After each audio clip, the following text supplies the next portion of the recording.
Good evening. Thank you guys for coming tonight. We are kicking off a series called You Asked For It. Now, every year we do this series where we ask you guys to provide us with some questions that you have. And year after year, we tend to get some similar questions. Tonight, we're going to be talking about addictions, which is a question that we get all the time. So, some possible addictions that we could have are alcohol, some illicit drugs like marijuana, heroin, cocaine, crystal meth, amphetamines, ecstasy, something like that. Other things that necessarily aren't drugs and necessarily aren't illegal if you're of age would be nicotine, which would be the third most addictive chemical that we know of as man. Those are substances and chemicals that can be addictive, right? But there are other things that can be addictive as well. Something like gossip, video games. I know I have a 7th grade small group. Video games can be addictive as well. My wife might say at times I'm addicted to video games. Social media, if you post 20 times a day, you might be addicted. And that might be something that an addiction that you're battling. What I'm saying is the things that we do in life can also be addictive. It's not necessarily just chemicals. So tonight our take-home point is we need to surrender our will daily to overcome addictions in our lives. The most famous addiction recovery program is Alcoholics Anonymous. So if we're going to talk about addiction, we should probably talk a little bit about that. The program was created in 1935, and it's a 12-step program, which means that if you do these 12 things, you're supposed to be able to beat your addiction. Does anyone know the first step in the program? The first step is admitting that you have a problem, i.e. they say that you're powerless against your addiction. It's one of the most famous rehab programs in the world, and it has an estimated success rate of only 10%. And it's not because the steps are hard, it's because our addictions are hard. The program isn't all bad. Step 2 says, we believe in a greater power can restore us to sanity. Right? That sounds to me an awful lot like God. The problem is that the program, Alcoholics Anonymous, in its current form, lets the addict determine what that higher power is. So in theory, I could say, this music stand is my higher power. And if I believe that it can set me free from my addiction, I'm already moving on to step 3, right? But we know that even if we yield our war control over to this music stand, it's not going to set me free from my addiction. The problem with a lot of recovery programs for addiction is they often treat the symptom, not the problem, not the addiction itself. They ask how you felt right before you had the addiction, and if you felt angry, they tell you take a few deep breaths. Now, anger is not something that I've historically struggled with a lot, but there have certainly been times in my life when I've been angry enough to hit somebody. And when somebody's holding me back and I'm ready to hit somebody that I'm angry at, I've had somebody say, hey, take a few deep breaths. And what did I feel? I didn't want to take deep breaths. I wanted to hit them now as well, because telling me when I'm angry to take a few deep breaths doesn't really help me, right? Because we're treating the symptom and not the problem. If you're lonely, the addiction problem, the program would tell you to join a social club or to find a friend. The problem is, and those aren't bad things, but the problem is at some point that social club is going to be closed. At some point your friend is going to be busy when you need them. And what happens often is that addicts find themselves rushing back to their addiction at that very moment, the moment when they may be the weakest and need the most support. Hypothetical story about the treating the symptoms. If I somehow had this amazing headache that wouldn't go away, right? I go to the doctor, and the doctor tells me, we're going to run some tests. So they run these tests, and they find out eventually that I have a brain tumor, right? And he says, it's okay though, we have this cancer drug that you can take, and that drug will cure your brain tumor. We know it will. We've got great success rates with this treatment. But instead of prescribing me the cancer drug, he says, take some Tylenol, your headache will go away. That's dumb, right? It's really dumb. We're treating the symptom when the problem could kill me. That's where a lot of the addiction programs are headed with what they are suggesting. When you sit through an Alcoholics Anonymous meeting, you hear things like, once an addict, always an addict. Or I have the brain disease of addiction, right? And I'm not saying that addiction isn't a brain disease, but I'm saying that addiction is a symptom of us rebelling against God. It all started with Adam and Eve when sin entered the world, and the addiction is a consequence of that sin. The stereotypical AA meeting, the one that you kind of see in the movies, is like a circle of chairs, right? And these people that come in and sit down and they say things, when they introduce themselves, they say like, "Hi, my name is John and I'm a pill addict." Or, "Hi, I'm Stacy and I'm a crack addict." You see, that sort of verbal discussion, in my opinion, predisposes us to returning to our addictions, right? Because we're saying, this is what I am. In reality, what we should be saying is, "Hi, my name is Justin, and I'm saved by the blood and grace of Jesus Christ." Because quite honestly, that's my story. When I was in 7th grade, I was over at my cousin's house. My cousin was a little bit younger than me at the time. He was probably in 4th or 5th grade. I don't remember how we got on the topic, but I remember that my cousin took me over to their family computer. Before I know it, he'd opened a search browser. It was probably AOL or Yahoo. That's how old I was at the time. Those things don't exist as search engines anymore. But Google wasn't around. And before I knew it, there were pictures of older naked girls on the computer. That was the first day that I saw pornography. 1 Corinthians 15:33 says this: "Do not be misled. Bad company corrupts good character." Ever wonder why your parents are always concerned about who you're hanging out with and where you'll be? It's because of this verse from 1 Corinthians.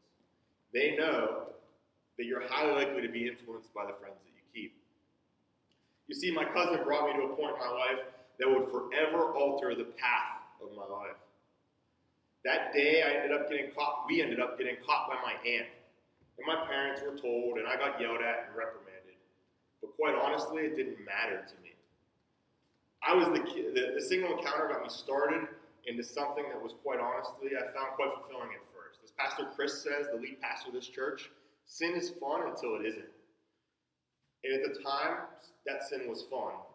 I knew I shouldn't be seeing these things, but I was that kid that if you put a red flashing button in front of me and told me not to push it, I was pushing it. And not just pushing it, but the minute you turned your back, I'm pushing the button.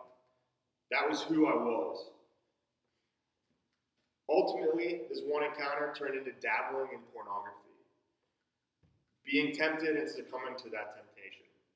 Now I want to make an important point here. Being tempted in and of itself is not a sin. James says in the Bible that sin occurs when temptation meets a willing heart. If your heart is willing to bow to the temptation, the sin that is allowed into your life sin is allowed into your life. Once you give in, it's easier the next time, and the next time, and the time after that. Until soon, you're not even trying to hold back. You are a willing participant. See, for me, the occasional dabbling developed into an addiction that occurred in my daily life. And slowly, day after day, I found myself walking further and further away from God and into a darker and darker place in my life. Like all addicts, I found myself lying to those that I loved. When I got caught, and confronted, I told those that loved me that it wasn't a big deal. I downplayed my addiction. I lied to myself by saying things like, once I get a girlfriend, this won't be a problem. Regardless of the addiction, it leads you to a place that is very dark. I found myself walking through life pretending things were great, but living in a dark place of secret sin. The worst part about this chapter in my life is I was being extremely two-faced, you see. I was going on mission trips to third world countries and taking pornography with me. I was putting up this front that things were great, but I wasn't great on the inside. You see, if there's a spectrum, over here is God and over here is darkness, because God can't be in the darkness that's created by sin. I found myself walking over here to the darkness time and time again. And not only that, while I was there, every time I was there, my addiction took control of me. I would take a brick and I would add it to the wall. And I would build this wall right here. And I would get on this side of the wall and I'd just add a brick. And then another day and I'd succumb to my addiction again and another brick. And eventually, I had this beautiful wall. It looked great from the outside. On the inside, all it was doing was separating me from God. Guilt and shame about my sin controlled my life. It made me feel bad about myself, and then to feel a little bit better, I would go back to the addiction that was controlling me, and I would add more bricks to the wall. Feel more guilt and shame, more bricks to the wall, over and over again. Talk about insanity. I was in this insane guilt spiral that comes with addiction. The problem is, what we're seeking in life through our addictions often robs us from what we're looking for. I was craving intimacy through my addiction to pornography, and more society is seeing that couples where one or both of the partners are addicted to pornography are experiencing sexless relationships. The intimacy they're seeking when they turn to pornography, it is robbing them of the potential intimacy with their husband or wife sitting right next to them. Frequent users of ecstasy say that they started using because of the joy that they felt while high. After years of use, they have to use in order to feel that joy. The drug and the addiction is stripping them from the joy in every area of their life. We as Christians know that joy, one of the fruits of the Spirit, can come only from God. So as time went on, I eventually got a girlfriend. When we started dating, things were great. We dated for 4 years, and the entire time I was hiding my addiction from her. Ultimately, I neglected her and our relationship because searching for fulfillment through my keyboard was a lot easier than working on our relationship. In my heart, or when we broke up, on our 4-year anniversary, I knew it was the direct result of my addiction. I found myself battling a deep depression at that point. I didn't want to leave my dorm room. I laid in my bed and cried until the point that my pillow was so wet that my hair was wet and it looked like I was sweating profusely, but it was mostly tears. Snot was running out of my nose and onto my pillow, and I had a box of Kleenexes next to my bed, and it was long since empty, and the entire box worth of Kleenexes was neatly folded and full of snot oozing next to my bed. Pretty disgusting. I became dehydrated through my tear ducts. I quit eating because anytime I ate, I felt like I was going to throw up. My mother knew I was on the brink and called me every few hours, and I found her asking the same questions, me giving her the same answers over and over again. She continuously asked if she could come up to school and see me, and I continued to refuse. And quite honestly, I'm kind of surprised that she didn't just show up. I later found out that she was calling so frequently just to hear my voice. She knew that the depression that I was feeling was real, and it was quick, and she was afraid, and her calling me was really her way of putting me on suicide watch, making sure that I was still alive. Trying to make sure that I didn't do something that I would regret. You see, this event was a crossroad in my life. I found myself behind the wall that I had built, hiding from God. The whole time I was building the wall, I was missing an important truth about God. You see, I walked off into the darkness, then I built this magnificent wall to keep him out, to allow myself to hide from him, and the whole time I was trying to hide from God, Jesus was sitting right there next to me. I'd add a brick to the wall and his heart would break. Now, my life has come crashing down, and I'm sitting on my side of the wall, separated from God, in a fetal position and crying my eyes out. In the depression of my life, my eyes were finally opened. At that point in my life, a peer stepped in, and as I look back on it, I don't really know where he came from. He was at best an acquaintance of mine, somebody that I'd play racquetball with a few times a year. If I had to list my top 10 friends at the time, he probably wouldn't have been on the list. He was really just an acquaintance. And as I guess he had heard that I had broken up with my girlfriend and decided that now would be a good time to hang out with me a little bit and see how I was doing. He's a Christian and a great man. He dragged me out of my room and made me go eat something with him. He'd celebrate it even whenever I'd just eat a chicken nugget because he saw that as a good step forward. One day we sat in my room. He listened to me talk and cry. He listened to why I was feeling bad. He listened to what was going on. And after I told him everything, he piqued my curiosity by telling me about this pastor that he thought would be a good person for me to listen to. What happened was I found myself listening to this pastor with years worth of sermons in a matter of a few months. The ironic thing is, God used my keyboard, the tool that I'd once used for my addiction, to bring me back to him. And as I'm laying on my side of the wall, completely devastated, I see the most beautiful thing in the world, and that is Jesus standing in front of me, saying, I know you never wanted to be here. Take my hand and let's get out of here. Psalm 50:15 says this, and call on me in the day of trouble. I will deliver you, and you will honor me. You see, I called on Jesus in that moment. He kicked down the wall that I had built in my life and restored sinful Justin with the Almighty God. That breakup was a crossroad in my life, like I had said. But God always puts these crossroads in our lives. Thankfully, my eyes were open and I walked back to God. But sadly, not everyone will make that same decision. My cousin and I are not close at this point in our lives. I was actually at a wedding with him about 4 or 5 months ago this past summer. Actually, a mutual cousin of ours was getting married. And at that wedding, he introduced me and the rest of our extended family to his boyfriend. Now I love my cousin, but I absolutely hate his sin because I know that it is separating him from God. You see, his sin took him to a place that got darker and darker too. Today, he lives in the darkness and professes to be gay.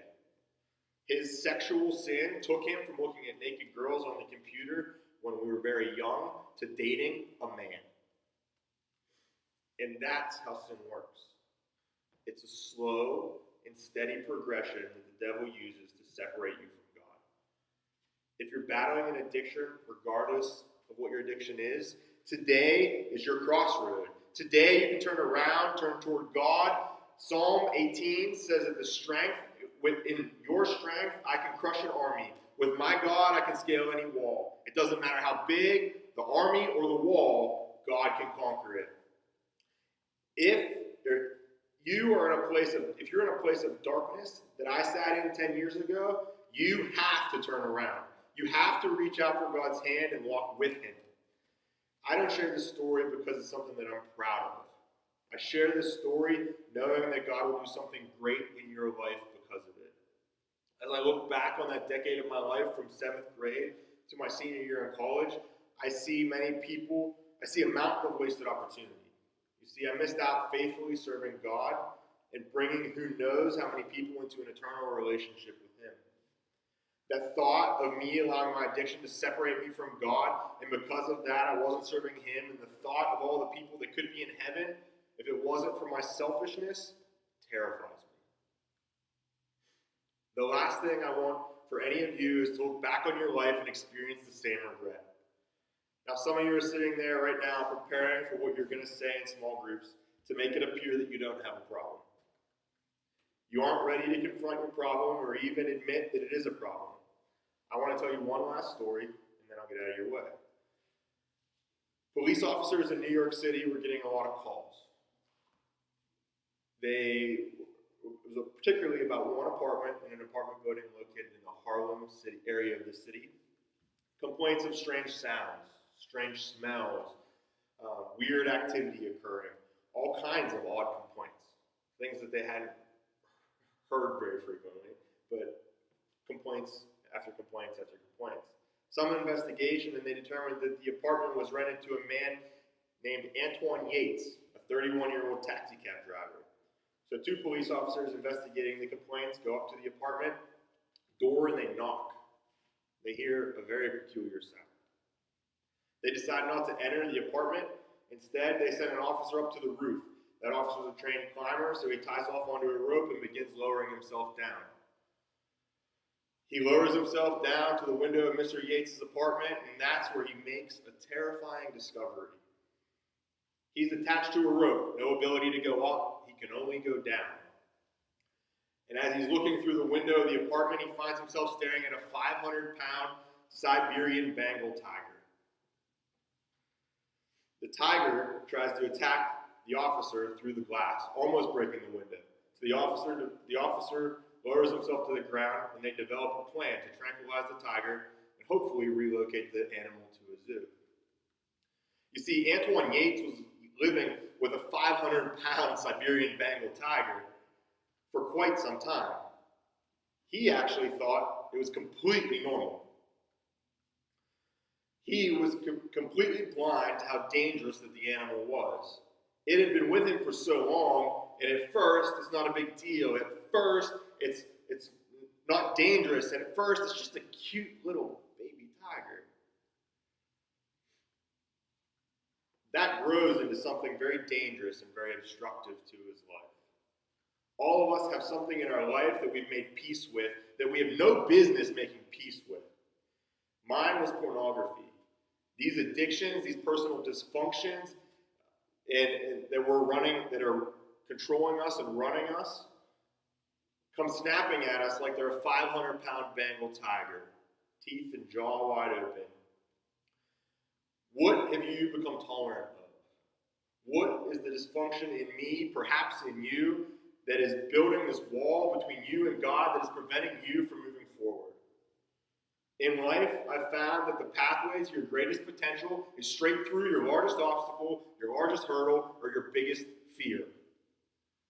The real question for you tonight isn't just what's your tiger. The question for you is, will you have the courage, the audacity, and be willing to potentially humiliate yourself in front of a group of your peers and say, look, I realize I'm struggling with this. I am having a terrible time controlling this area of my life. I have to get some help. I need your support. I have to have better structures in my life. We all have a struggle. We all have addictions. We all have these tigers that are coming in our lives. And the best part is we all have small groups where we have an opportunity to share that with our peers. At times in life, we walk around with these fake fronts up that we're trying to show people that everything is okay. I hate to be the one to break it to you, but you're not fooling anyone.